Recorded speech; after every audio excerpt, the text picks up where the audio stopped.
Les averses ne sont pas de la partie aujourd'hui et les animaux du refuge, comme l'équipe, profitent pleinement de ce beau temps rare et précieux.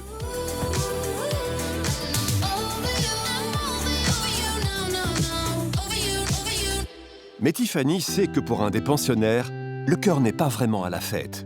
Séparée de son maître depuis 6 mois, à cause des terribles inondations qui ont frappé la Belgique en juillet 2021, Choupi ne se fait pas à la vie au refuge, malgré toutes les attentions portées à son égard. Lors des inondations, le refuge a décidé d'aider les personnes qui étaient sinistrées. Donc on a accueilli au refuge plusieurs chiens.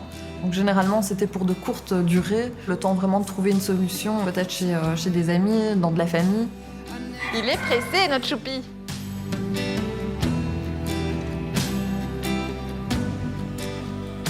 Le propriétaire de Choupi a vécu énormément de choses. Déjà, rien que l'inondation en elle-même qui a fait qu'il a perdu son domicile. Avec tous ces problèmes-là, ça a ajouté aussi la perte de sa maman. Devoir supporter autant d'événements douloureux dans sa vie, c'était extrêmement compliqué pour ce monsieur. Et j'imagine qu'en plus de devoir être séparé de Choupi, ça n'arrangeait rien, parce qu'on voit vraiment qu'ils sont super fusionnels. Je pense autant Choupi que le monsieur, ils ont vraiment besoin l'un de l'autre, en fait. Choupi a vraiment 2 comportements différents. Il a ce comportement quand on s'en occupe où il est assez indifférent en fait. Quand il voit son propriétaire, ça devient un autre chien, il est ultra dynamique, il exprime sa joie de toutes les manières possibles et imaginables. Monsieur se montre vraiment très très présent au niveau du refuge, il prend des nouvelles de Choupi, il essaye de venir tous les après-midi pour pouvoir le prendre, passer un moment avec Choupi. Ça devient vraiment un petit peu le petit moment touchant où monsieur vient rechercher Choupi. Malheureusement, comme un mauvais souvenir, la pluie décide de poursuivre Choupi le temps de sa balade, ne lui laissant aucun répit pour ses dernières heures au refuge. Ça permet à Choupi en tout cas de garder ce lien.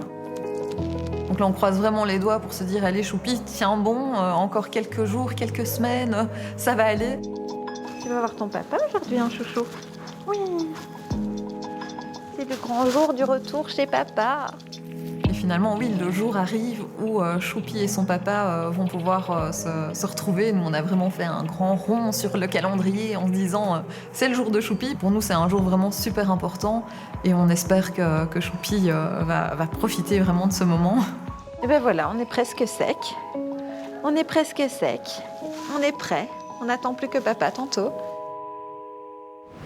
À quelques kilomètres de là, Anita a prévu une nouvelle activité d'éducation avec Nathalie, la comportementaliste, pour défouler un pensionnaire au caractère un peu compliqué. Tao, c'est un chien qui est chez nous depuis longtemps, très longtemps, puisque c'est le plus ancien pensionnaire du refuge. Il a fait des allers-retours dans des familles adoptantes, mais à chaque fois, ça a échoué. Tu dirais qu'il y a 2 chiens. Il y a le Tao gentil et il y a le Tao qui ne sait plus qui il est. On a envie vraiment qu'il trouve enfin son foyer. On ne peut pas accepter, on ne peut pas fermer les yeux et se dire un chien il va rester des années chez nous. Ça, c'est juste pas possible. Aujourd'hui, on commence une nouvelle expérience avec Tao et je voudrais que Tao puisse montrer que l'exercice qu'on a continué à faire au refuge, Tao l'a complètement assimilé. Donc j'essaye de ne pas être trop nerveuse parce que Tao ressent exactement tout ce que je ressens. Donc je vais essayer d'être cool, vraiment cool, quoi. Bonjour. Bonjour. Apparemment, il a reconnu.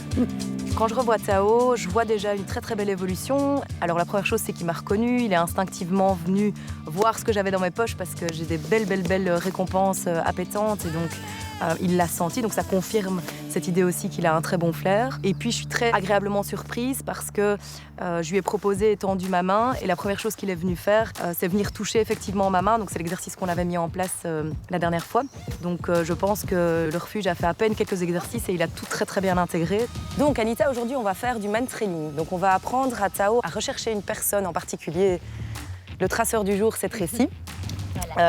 Et donc on va travailler avec ce qu'on appelle un objet de référence au départ. Donc Tracy va abandonner un tissu, quelque chose qui porte son odeur. On va faire en sorte que Tao comprenne que s'il suit les indices, les odeurs qu'elle laisse tomber et qu'on ne voit pas, à ce moment-là, il est récompensé quand il arrive au finish. Ok, bah écoute, moi je suis partante. Ok, on va voir comment Non, fonctionne on va le voir. nez de Tao aujourd'hui. J'ai choisi l'activité du mansrailing aujourd'hui pour Tao parce que j'ai vraiment envie de le voir dans un autre cadre où il peut utiliser son plein potentiel et vraiment son nez à 100%. Aussi parce que je sais que c'est une activité qui généralement plaît beaucoup aux chiens. Et puis ce que j'aime beaucoup dans le mansrailing aussi, c'est justement cette connexion à travers la longe. La personne qui suit le chien, qui tient le chien, donc le conducteur, a vraiment un rôle à jouer aussi. Et je constate que pour beaucoup de chiens, ça apporte une complicité, vraiment le fait de pratiquer ça en duo. Pour motiver un maximum Tao, on va d'abord utiliser le visuel. Donc on va faire en sorte qu'il voit le runner Tracy partir, elle va le motiver, secouer son objet, bien le laisser tomber de manière visible, qui va partir en trottinant, qui va se cacher à moitié derrière un arbre, et on va donner un maximum de longe à Tao pour qu'il puisse même courir vers elle. Quand il arrive près d'elle, paf, il est récompensé. C'est bon ça. Oh ouais, c'est bien Tao. Ouais. Donc retiens-le bien. Tao. Au pire, si tu vois que c'est trop dur, tu peux juste laisser glisser un tout petit peu la longe, mais pas trop. C'est super parce qu'il a un beau focus sur Tracy. Super. Cherche, cherche. Pour le moment, tu lui dis rien. Voilà, très bien. Laisse-le prendre l'odeur. Petit petit petit. Très bien. Et laisse déjà tout doucement glisser ta longe. Oh ouais. Oh petit loup. Ouais, ouais. Waouh, super. Bravo. Quand il arrive chez Tracy, tu peux toi aussi marquer ta joie et dire que c'est le plus beau chien du monde. Pour moi, il n'a pas exclusivement travaillé avec ses yeux, mais aussi un peu avec son nez. Ça va? Ouais, super choupi. Viens petit loup. Ciao. Viens petit loup. Viens petit loup. Ciao Tao Tao. Super. Ouais, bravo. Très bien. C'est bien, Tao. Très très bien. Bravo petit loup. Donc Bien, Loulou. Tao est super motivé, c'est vraiment gai de le voir dans cette activité-là, il semble vraiment s'épanouir. Tao comprend très vite les règles du jeu. Du coup, c'est gai parce que c'est très prometteur pour le futur aussi. Et malgré l'environnement, je trouve qu'il arrive à se focaliser sur l'exercice qu'on lui propose et vraiment avec joie et enthousiasme. Enfin, ça m'étonne vraiment qu'il soit... quand je le vois en cage et que je le vois ici, dans les bois, épanoui, etc., c'est un autre chien. Ça fait plaisir à Vraiment, voir. bah hein. oui. J'aimerais tellement qu'il soit adopté, quoi. Je pense Un que ça homme des fera- bois. Oui, oui. Un homme des bois. Quelqu'un qui a du temps. Beaucoup de temps. Beaucoup d'énergie. Ouais. Il doit vraiment se décharger en énergie. Pour moi, Tao a énormément de potentiel. C'est un chien, je trouve, qui est extrêmement à l'aise à l'extérieur, avec des personnes qu'il ne connaît pas, avec un environnement qui est inconnu, etc. Donc vraiment, pour moi, je suis assez bluffée de sa capacité d'adaptation. Je trouve que c'est vraiment une petite perle et j'accroche beaucoup avec lui. Je pense que les petites difficultés qui peuvent se présenter au quotidien avec Tao, honnêtement, avec de la compréhension et quelques exercices, à mon sens, c'est quelque chose qui va être gommé très facilement. J'ai qu'une envie, c'est d'aller vers nos bénévoles, aller leur expliquer que tout va mieux avec Tao dès qu'on fait de la recherche, dès qu'il travaille un peu en fait. Ce chien aime travailler et on va lui donner du boulot, ça c'est sûr. Laissons Tao profiter encore un peu de l'air revigorant de la forêt. Car au refuge, c'est une autre histoire incroyable qui est en train de se dérouler. Celle de Ninette, une chatte errante retrouvée il y a quelques jours à peine. C'est un petit chat qui a été trouvé par des particuliers l'été passé, qui nous a été amené parce qu'elle ne s'entendait pas du tout avec les animaux de la maison, des gens qui voulaient la recueillir et lui faire une place. Quand on l'a accueillie, on s'est rendu compte tout de suite qu'elle avait une puce électronique, donc on a appelé les propriétaires immédiatement. Bonjour, vous venez chercher votre chat? Oui. Yona, c'est ça, nous on l'avait appelée Ninette ici. Vous pouvez venir avec moi. Les propriétaires la cherchaient depuis très longtemps, plus de 6 mois, avaient perdu tout espoir de la retrouver. Et en fait, elle s'appelait Yona. C'est la chatte de sa mère. Oui. Et elle a reçu ce chat et on l'a perdu Bah oui. un jour. Oui, madame disait. Oui. Il était parti, donc... Mais enfin, oui, donc c'est quelqu'un qui l'a pris et qui est allé le déposer plus loin, concrètement. Enfin, beaucoup plus loin, puisque c'était à Villers-la-Ville. oui. Oh là là. C'est une histoire très bizarre parce qu'elle était partie déjà plusieurs fois de la maison. Donc on l'a dû reprendre à chaque fois parce que les gens nous a appelés. pour dire qu'elle était là. Mais un jour, elle était encore une fois partie et personne ne l'a revue. Et on pensait qu'elle avait disparu, donc on avait mis des posters partout. Et aucune nouvelle depuis maintenant, en fait. Oui, voilà. Ouais. Elle vient de Mechelen et elle a été trouvée à Villers-la-Ville, ce qui fait une énorme distance. On suppose que soit elle a vagabondé, mais ça fait quand même beaucoup de distance, soit elle a été victime de mauvaises intentions. Est-ce qu'elle a été kidnappée, volée, on ne sait pas trop. Voilà, Ninette. C'est le grand jour, ma loulou. Reviens, ma chérie. Tu vas rentrer chez toi, c'est pas beau ça.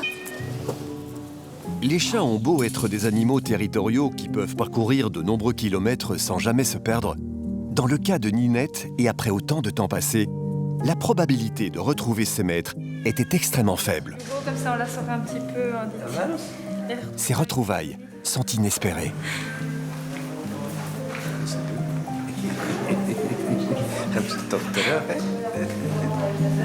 Les retrouvailles sont très très émouvantes. Elle est super émue, forcément nous aussi. On est très contents que quand ça se finit comme ça. On a tellement de chats qui restent au refuge et dont on ne retrouve jamais les propriétaires que quand c'est l'exception comme ça, on fait un peu la fête. J'ai pas imaginé que je vais la revoir. Que vous la reverriez, oui. Mais elle a l'air plus... Elle a on dirait plus peur que... Un peu plus nerveuse, oui. Après, c'est stressant, oui, tout ce c'est qu'elle ça. a vécu, il y a beaucoup de changements, il faut qu'elle reprenne ses marques. Oui, ça fait beaucoup de choses en peu de temps finalement. Ça nous fait plaisir de savoir qu'elle rentre chez elle. Elle va retrouver ses marques, sa maison. J'espère. Oh, dites, c'est chouette là. J'espère. Quelle histoire. Je sens très émotionnelle en ce moment. Très heureuse aussi. Ça fait quand même plus un an ou même plus que je l'ai plus vue. Et c'était tout à coup, on avait espéré que quelqu'un pourrait la retrouver et l'emmener. Mais après que c'était quand même plusieurs mois, même un an, on avait un peu perdu l'espoir. Donc ouais, j'imaginais pas que je pouvais la revoir. Je devais que penser à elle, quoi.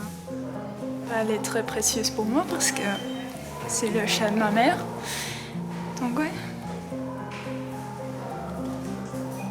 Je me sentais un peu coupable, quoi. Quand on voit la jeune propriétaire dans cet état de bonheur et en pleurs, forcément, on fait le parallèle avec soi. Et moi, je ne sais pas dans quel état je serais si je retrouvais mon chat après autant de temps. On a tendance à perdre espoir, forcément. C'est sûr que si les gens faisaient identifier leur chat, il y aurait beaucoup de belles fins heureuses. Et nous, on aurait beaucoup moins de chats dans les refuges qui termineraient dans d'autres familles sans savoir d'où ils viennent ni pourquoi ils sont là. Allez, que ça aille bien, dites. Avec plaisir, bonne journée. Au revoir. Ah là là. J'aime bien que ça se finit bien comme ça. C'est chouette. Il est content. C'est le but, hein. Si ça pouvait à chaque fois se passer comme ça. C'est assez sûr. D'où l'importance de la puce. Exactement ce que j'allais dire. D'où l'importance de la puce. Ouais.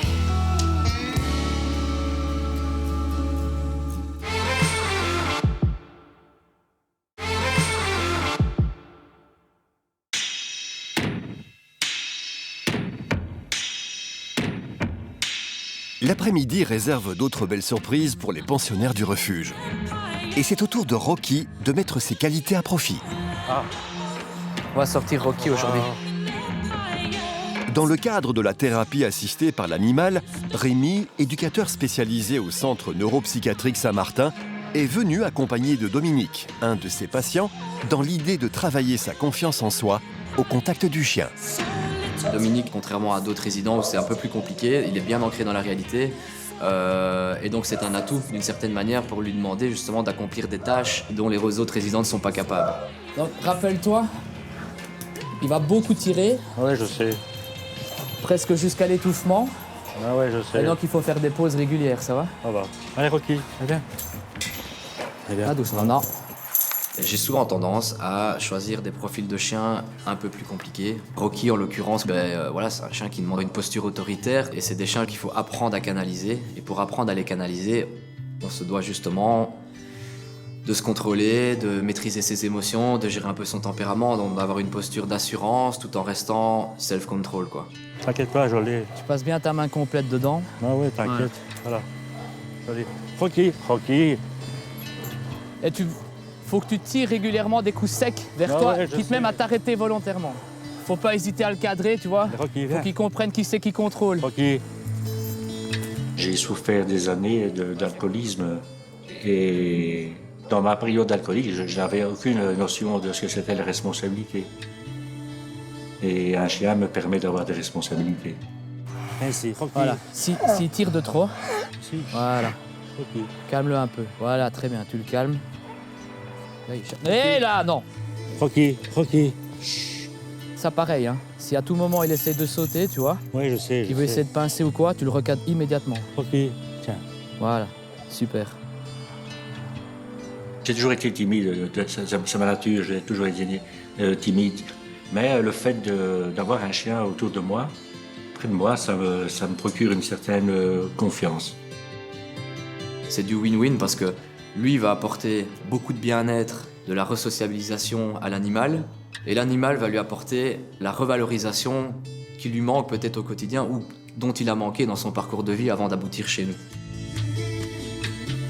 C'est un vrai semi-remorque. Hein. Ça, je crois. Hein ouais. Donc, allez, alors, doucement, on essaie de relâcher. On y va, Rocky.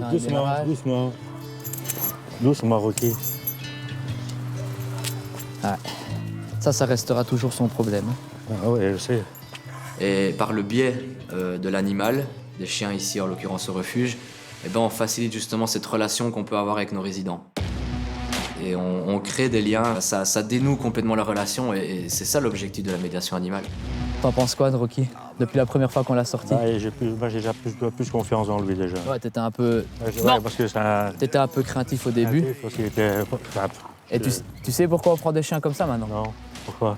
Parce que justement, le fait de travailler des chiens avec du caractère, nous, on n'a pas le choix que d'avoir beaucoup d'assurance en nous. Enfin, du moins, de démontrer de l'assurance face au chien. Si t'as pas confiance en toi, le chien, il va le ressentir direct. Hein, et donc, t'arriveras à rien produire avec lui. Mais au vu de ce que je t'ai vu faire avec là pendant la balade, j'ai rien à dire. Franchement. Je suis content de moi. C'est pas donné à tout le monde d'arriver à maîtriser un chien comme celui-là, en plus. C'est gentil. Merci, Rémi.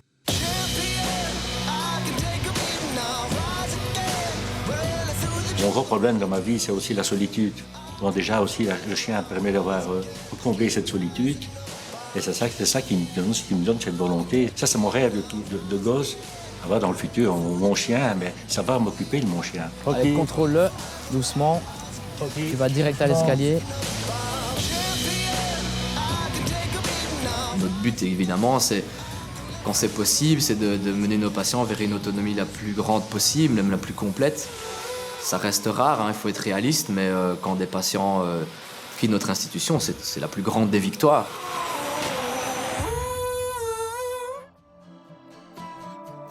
Après l'effort, le réconfort. Marie-Lys et Cécilia ont prévu un petit encas ludique pour satisfaire les papilles des pensionnaires, même les plus exigeants.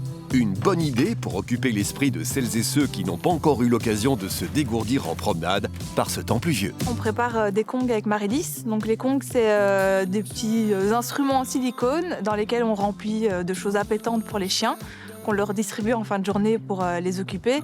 Il faut savoir que les activités masticatoires pour les chiens, ça dépense 3 fois plus que les activités locomotrices, donc c'est hyper intéressant aussi de pouvoir les occuper avec ça. Et puis nous, ça nous fait autant plaisir qu'à eux, je pense. Hein. Donc au moment de leur donner, ça nous fait vraiment plaisir. En plus, c'est hyper lourd.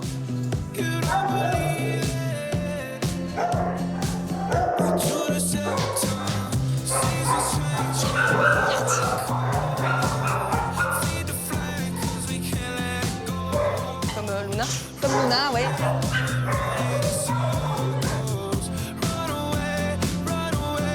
Chacun y va de sa technique propre. Et tous s'en donnent à cœur joie. Tous, sauf Kovu, qui attend patiemment sa visite chez la vétérinaire. Il avait inquiété toute l'équipe les semaines précédentes à cause de sa réaction violente à son ancien traitement médical et de son comportement de plus en plus dépressif en cage. Qu'est-ce qu'il y a, mon coco? Oh, ça va, mon chéri? Qu'est-ce qu'il y a? C'est pas bien, hein? T'es tout chaud. Une situation devenue extrêmement préoccupante pour le refuge, au point de devoir envisager le pire face à la souffrance de l'animal. Je veux pas d'une euthanasie en refuge, c'est ce qu'il y a de pire à faire. La mise en place d'un nouveau traitement était apparue comme une solution de la dernière chance.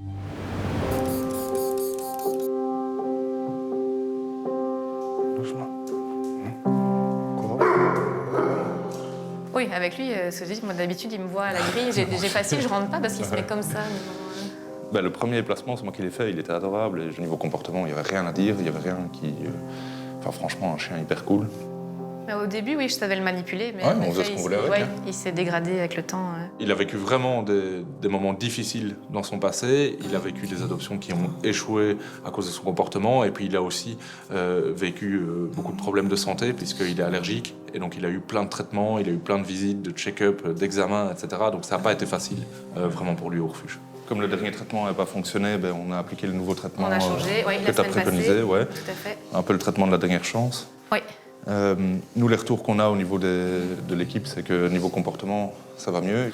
Et niveau couleur, le rosé... Oui, je vois encore un peu les doigts là, qui sont encore un petit peu rouges, surtout au niveau des postérieurs. Mais son ventre et l'intérieur de ses cuisses, déjà, est beaucoup moins rouge. Et même sur ses pattes avant, il est beaucoup mieux, quoi.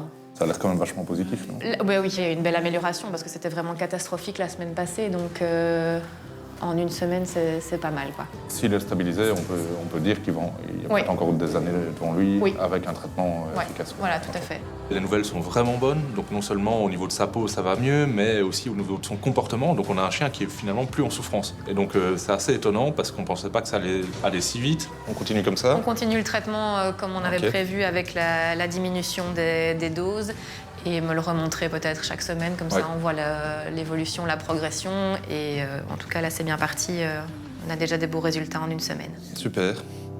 Aujourd'hui, cette nouvelle positive, il ne faut pas oublier que derrière ça, c'est qu'une première étape. On a encore après l'étape du traitement qui doit se confirmer, ça doit continuer à fonctionner. Et puis, il faudra encore trouver un adoptant, donc c'est pas encore gagné pour lui.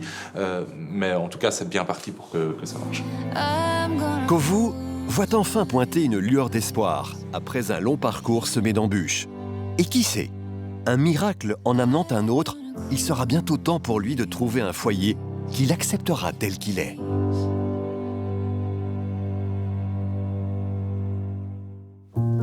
C'est encore une fois en bravant la pluie qu'un visiteur franchit l'entrée du refuge. Et pas n'importe lequel. Le propriétaire de Choupi est bien résolu à repartir définitivement du refuge avec lui. Et comme s'il le sentait, le petit caniche a du mal à contenir son émotion. Il est où, papa? Il est où, papa Choupi? Il est où? Oh, il est là, papa. Oui.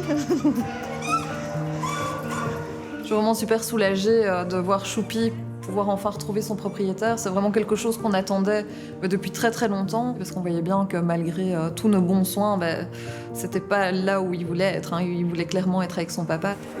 Il nous a jamais fait la fête comme ça, nous. Oh, papa, oui. Ce qui est super touchant au moment des retrouvailles, c'est que ce monsieur fond en larmes, donc je pense qu'il est submergé d'émotions. Voilà, c'est bon, ils se sont enfin retrouvés. Ça valait le coup d'attendre.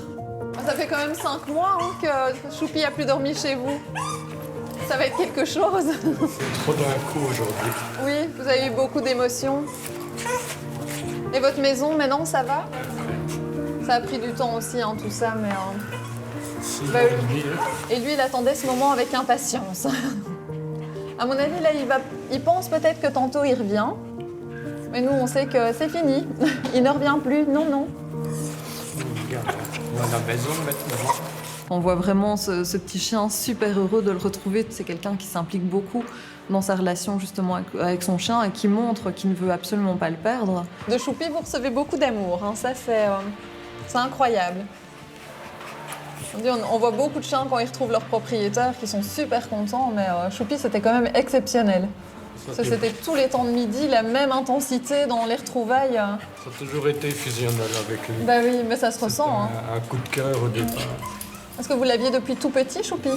Aussi, oui. Une belle histoire qui se termine. Je suis vraiment contente que le refuge ait permis à Choupi, à son propriétaire et aussi aux autres personnes qui ont subi les inondations d'avoir cette possibilité en tout cas d'accueil pour ne pas devoir abandonner leurs animaux. Salut Choupi. Salut Doudou. Tu reviens plus, tu sais. On va plus devoir te tirer en te disant « Mais viens, papa revient demain ». C'est fini maintenant. Tu restes chez papa. Oui. Que tout aille bien pour vous, hein, monsieur. Merci beaucoup, ouais. N'hésitez pas pour les nouvelles. Au revoir. C'est beaucoup d'émotions aujourd'hui. Comme nous sommes assez fusionnels l'un l'autre, il manquerait. Très content de à nouveau être ensemble. C'est fort.